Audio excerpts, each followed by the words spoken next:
Hi friends, ఈరోజు మనం RBI monetary policy meeting జరిగింది. దానికి సంబంధించి ఇంపార్టెంట్ ఎంసీక్యూస్ చూద్దాం. First MCQ, what policy రిపో rate was retained by RBI monetary policy committee in August 2026? అంటే ఈరోజు ఆగస్ట్ 5, 2026 జరిగిన ఆర్బీఐ ద్రవ్య విధాన కమిటీలో రెపో రేట్, ఆర్బీఐ రెపో రేట్ని ఎంత పర్సంటేజ్ పెట్టింది, రెపో రేట్ ఎంత అని. అంటే ఇంట్రెస్ట్ రేట్, సింపుల్గా రెపో రేట్ అంటే ఇంట్రెస్ట్ రేట్, అది ఎంత అని. First answer 5.25. RBI repo rate 5.25. The Monetary Policy Committee unanimously retained policy repo rate under liquidity adjustment facility at 5.25. The repo rate అంటే ఏంటి? సింపుల్గా రెపో రేట్ అంటే ఆర్బీఐ బ్యాంకులకి ఇచ్చే రుణంపై తీసుకునే వడ్డీ. సింపుల్గా చెప్పి RBI lends short term funds to commercial banks against eligible securities. అంటే బ్యాంకులకి ఇచ్చే వడ్డీ రేటుని రెపో రేట్ అంటాం. మెయిన్గా మనకి ఆర్బీఐ పాలసీ రేట్లలో రెపో రేట్ చాలా ఇంపార్టెంట్. సో రెపో రేట్ 5.25 ఉంది. Second MCQ, which monetary policy stands was retained by the municipality committee in August 2026? August 2026లో మానిటరీ పాలసీ కమిటీ ఏ ద్రవ్య విధాన వైఖరిని కొనసాగించింది? సో సెకండ్ ఆన్సర్ వచ్చేటప్పటికి తటస్థ వైఖరి, అంటే న్యూట్రల్ స్టాండ్స్. ఎందుకంటే ఆర్బీఐ రెపో రేట్ని ఈసారి అటు పెంచలేదు, అదేవిధంగా తగ్గించలేదు.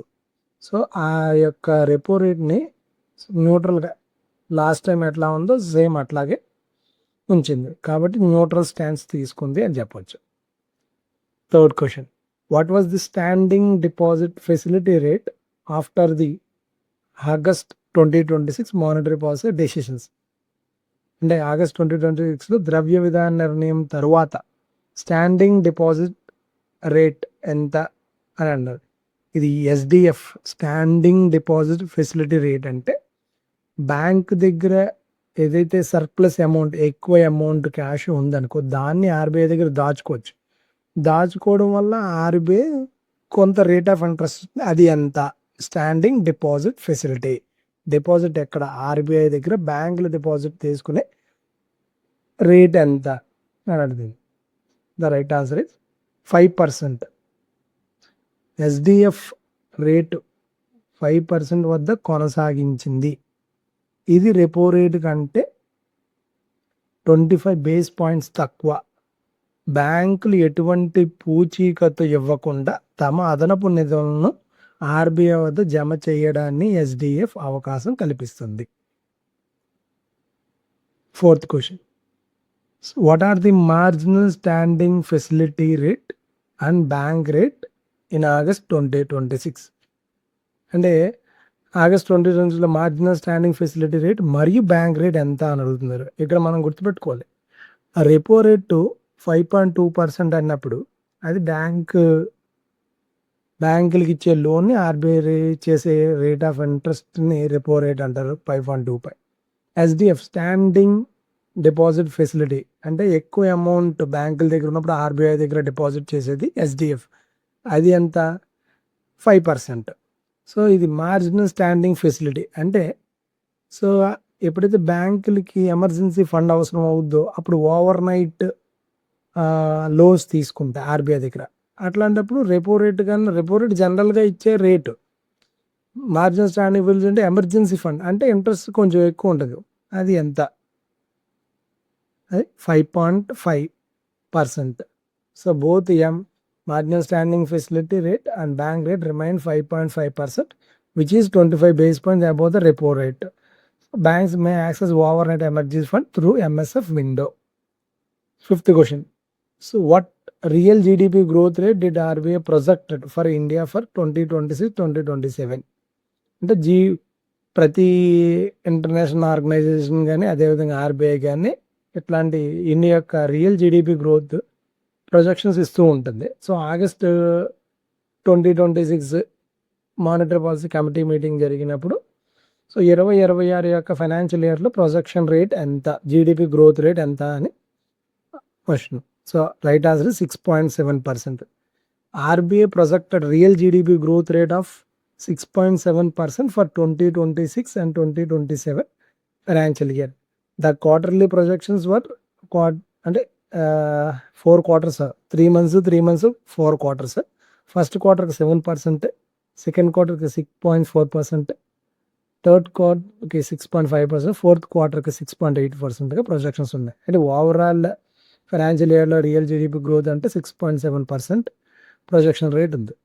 6th question, what was the consumer price inflation, అంటే consumer inflation rate RBI projections 2026-2027కి ఎంత ఉంది అని.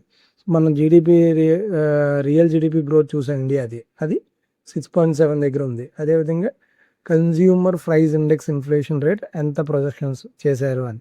సో ఇది right answer is 5%. RBI projected consumer price index inflation at 5% for 2026-2027.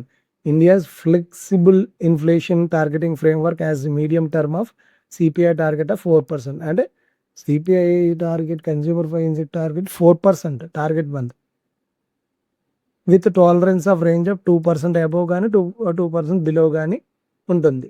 So 7th question, during which quarter of 2026-2027 was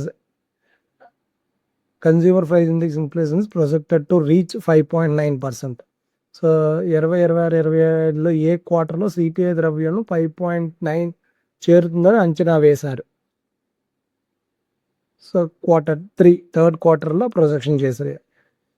consumer price index inflation was projected 4.7% in Q2, 5.9% in Q3, 5.5% in Q4.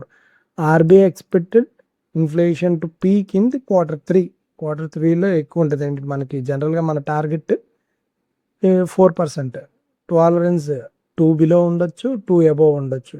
So inflation CPI inflation highest ఎక్కడ ఉంటుంది, third క్వార్టర్లో 5.9 అని projections ఉన్నాయి.